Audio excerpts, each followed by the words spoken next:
Bob, before we get into all the good stuff, you had a tragedy in your show this past weekend. Maxim Dadashev, he passed away in the ring after a really tough fight in the co-main event of your show. Just your reaction to what happened last Friday night. Well, it's really sad. I mean, very, very sad. The kid came over from Russia. He's been living in the United States. Family is back in Russia. He was a wonderful young man, really dedicated. Everybody thought extremely highly of him. My matchmakers loved him, and his death is indeed a tragedy. And there are people now trying to find out what happened. I was there at the fight.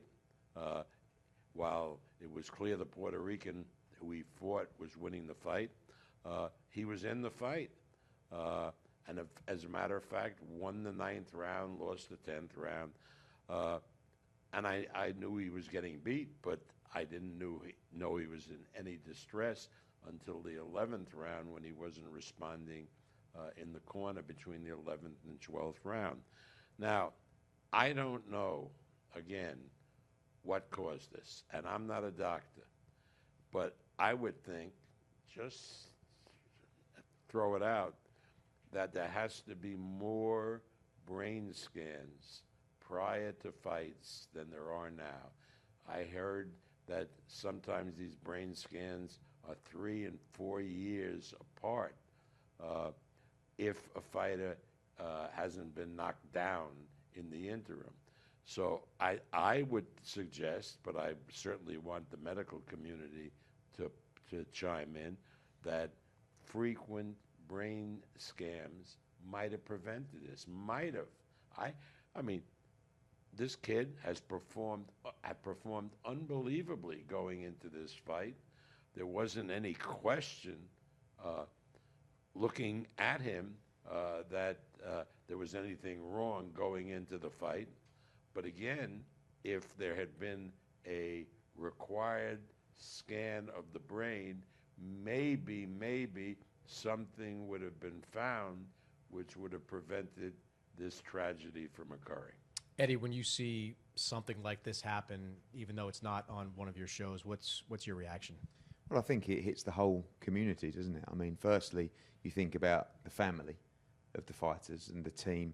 I mean, I said to Bob last night about Buddy McGirt, how is he feeling right now? There's a guy who, Hall of Famer, cares so much for his fighters. You saw him compassionately pull the fighter out at the end of that round when, he would have been able to carry on in the fight from the referee.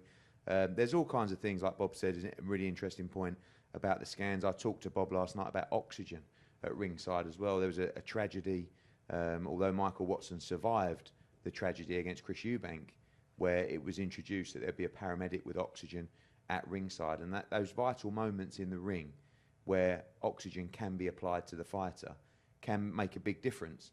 And you saw Dadashev in distress almost collapse on the way out of the ring and stretch it out. There was no oxygen in the ring or administered on the stretcher as well.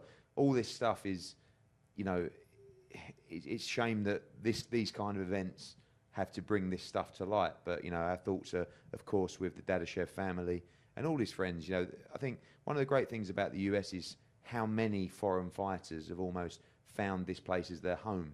You look at Bivol, you look at Kuzmin, you look at Kovalev. All those guys are very close with the likes of Dadashev. They grew up in the amateur code together. And, it's a terrible part of our sport. And, of course, our thoughts are with everybody associated. And, I know Bob, and his love for the fighters and the sport will be hurting as well as the families and everybody involved. Yeah, no question. Hopefully it is.